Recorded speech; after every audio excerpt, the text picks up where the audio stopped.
എലമഞ്ചേരിയിൽ LDF തിരഞ്ഞെടുപ്പ് rally നടത്തി. മന്ത്രി AK ശശീന്ദ്രൻ ഉദ്ഘാടനം ചെയ്തു.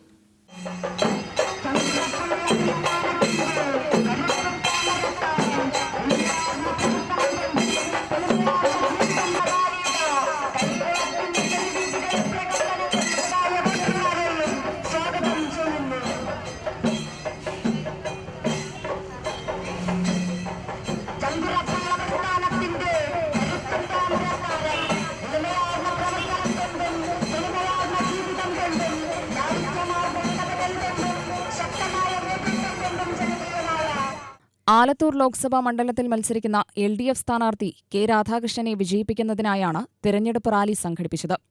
LDF എലവഞ്ചേരി പഞ്ചായത്ത് കമ്മിറ്റി കരിങ്കുളത്ത് നടത്തിയ തിരഞ്ഞെടുപ്പ് റാലി വനംവകുപ്പ് മന്ത്രി AK ശശീന്ദ്രൻ ഉദ്ഘാടനം ചെയ്തു. ഏക സിവിൽ കോഡ്, ഏകരാജ്യം, ഏകഭാഷ എന്നതാണ് BJPയുടെ മുഖമുദ്രയെന്നും 2029 ഇലക്ഷൻ ഉണ്ടാവുമോ എന്ന കാര്യവും സംശയമാണെന്നും AK ശശീന്ദ്രൻ പറഞ്ഞു. ഭരണഘടന നിർമ്മിക്കുമ്പോൾ എഴുതപ്പെട്ടതാണ് സമ്മതിദാന അവകാശം. സ്വതന്ത്ര രാജ്യമായ ഇന്ത്യയിൽ ഭരണാധികാരിയെ തിരഞ്ഞെടുക്കാനുള്ള ഏക മാർഗവും ഇതാണ്. ഇതുകൂടി അട്ടിമറിക്കാനുള്ള തത്രപ്പാടിലാണ് BJP സർക്കാർ എന്നും AK ശശീന്ദ്രൻ പറഞ്ഞു. ഈ സ്വതന്ത്ര ഭാരതത്തിൽ നടക്കുന്ന അവസാനത്തെ തെരഞ്ഞെടുപ്പായി ഈ തെരഞ്ഞെടുപ്പ് മാറുമോ? ഈ ആശങ്കയാണ് കേരളം ഉൾപ്പെടെ ഇന്ത്യയിലെ വിവിധ സംസ്ഥാനങ്ങളിലെ വോട്ടർമാരുടെ മനസ്സിലുള്ളത്. എന്തുകൊണ്ടാണ് അങ്ങനെ വരാനിടയായത്? കഴിഞ്ഞ കുറേ കാലമായി BJPയും RSSും അവർ നയിക്കുന്ന നരേന്ദ്രമോദിയുടെ സർക്കാരും ഇടയ്ക്കിടെ നമ്മളോട് ചോദിക്കാറുണ്ട്, നമുക്കൊരു തെരഞ്ഞെടുപ്പ് പോരെ. നേരത്തെ നമ്മളെല്ലാം ഗൗരവത്തിൽ കണ്ടിരുന്നെങ്കിൽ ഈ തെരഞ്ഞെടുപ്പുമായി ബന്ധപ്പെട്ടുകൊണ്ട്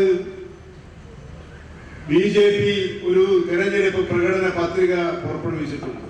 ആ തെരഞ്ഞെടുപ്പ് പ്രകടന പത്രികയിൽ വ്യക്തമായി അർത്ഥശങ്കക്കിടയില്ലാത്ത വിധത്തിൽ അവർ പ്രഖ്യാപിച്ചിട്ടുണ്ട്, എഴുതി ചേർത്തിട്ടുണ്ട്, ഞങ്ങൾ വീണ്ടും അധികാരത്തിൽ വന്നാൽ ഇനി ഇന്ത്യയിൽ ഒരു തെരഞ്ഞെടുപ്പേ ഉണ്ടാവുകയുള്ളൂ.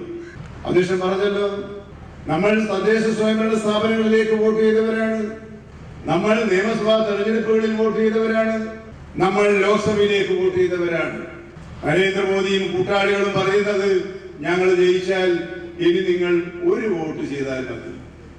അപ്പൊ 3 വോട്ട് ചെയ്യാൻ അവകാശമുണ്ടായിരുന്ന ഒരു ഇന്ത്യൻ പൗരന് മോദി സർക്കാർ വീണ്ടും അധികാരത്തിൽ വന്നാൽ ഒരു വോട്ട് ചെയ്യാനേ അവസരമുള്ളൂ.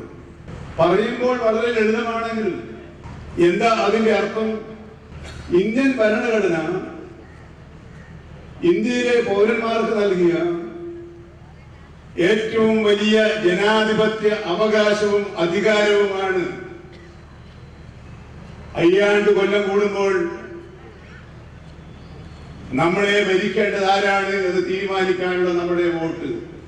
ചെയർമാൻ AK അജിത് കുമാർ അധ്യക്ഷനായി. CPM ജില്ലാ സെക്രട്ടേറിയറ്റ് അംഗം V Chenthamarakshan, K Babu MLA, CPM area secretary K Preman, CPI ജില്ലാ കമ്മിറ്റി അംഗം KN മോഹനൻ, കേരള കോൺഗ്രസ് M പ്രതിനിധി AK അനിൽകുമാർ, NCP സംസ്ഥാന ജനറൽ സെക്രട്ടറി റസാഖ് മൗലവി, ജില്ലാ president A Ramaswamy, panchayat president K Manikandan, local committee secretary Sivaraman, Lalitha Parameswaran എന്നിവർ പ്രസംഗിച്ചു. കൺവീനർ R കൃഷ്ണൻ സ്വാഗതം പറഞ്ഞു. UTV news, Palakkad.